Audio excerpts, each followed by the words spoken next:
كام سردەمە دروست دەبێت دروستکردنی ئامێرەکان و چاندنی سیستەم ئەو فکرێش دروست دەبێت چۆن ئەم پرۆسەیەش لەسەر ئینسانەکان ئەنجام بدەین.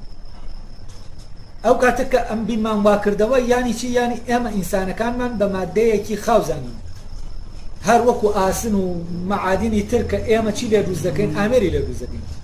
مادام ئاوایە کەواتە دەتوانین چی بکەین؟ سیستەمیش بخێنە ناو ئەو کە سیستەممان خستە ناو ئەو بەڕێک و پێکی چۆن ئامێرە گیش دەکا، ئەمیش ئاوا ئیش دەکا کە ئەو نخبەی سیستەمەکە دەخاتە ناوی و ئەو نخبەی کە دواتر حکم دەکا، یعنی نخبەی سەقافی و نخبەی سیاسی دەتوانین بە ئاسانی چی بکەن؟ حکمی ئەو خەڵکە بکەن کە بەم پرۆسە ڕۆشتووە. بۆچی؟ چونکە بەرنامەکە لای خۆیانەوە، ئەم بەرنامە خراوەتە ناوی وەکو چۆن ئۆتۆمبیل لەگەر ئامێرێک بەرنامەکەی لای خۆتە بە حکمیەوەی بەرنامەکەی لای خۆتە لەژێر کۆنترۆلی تۆ دەرناچێت.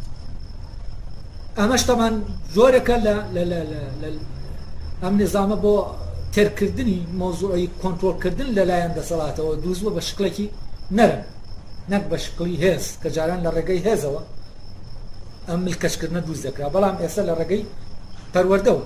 یعنی هەر لە سەرەتاوە تۆ اختیار نامێنی، هەر لە منداڵی کە تۆ دارای اختیارنی اختیار بکەی، هەر لە منداڵیەوە دەخرێتە مەکتەب و ئەوە لە ناو تا دەچێنرێ، ئیتر تۆ دەکەویتە ناو ئەو عالەمە بەسەوە دەبینی، هەز ناکەی توانای اختیارکردنی شتێکی تر دەی. لەبەرەوە لێرە چۆن لە ناو کۆمەلگایەکی خێڵێکی هەر عینیشت ئەو کولتورە خێڵەکیە کەسەکە وەردەگرێ، ئیتر دنیا لە چوارچێوەی ئەو کولتورە دەبینی، هەموو گەردون لە چوارچێوەی ئەوە دەبینێکە پێی پەروەردەکراوە. لەبەرەوە اختیاری چی نییە؟ اختیاری ئەوەی نییە کە ناتوانێت اختیاری شتێکی تر بکە، گیانێکی تر بکە. بەم شێوەیە هەر لە منداڵیەوە کە اختیار نییە، ئەمە دەخرێنێت ناو کولتورەوە و دروست دەکرێن بەم شێوازە.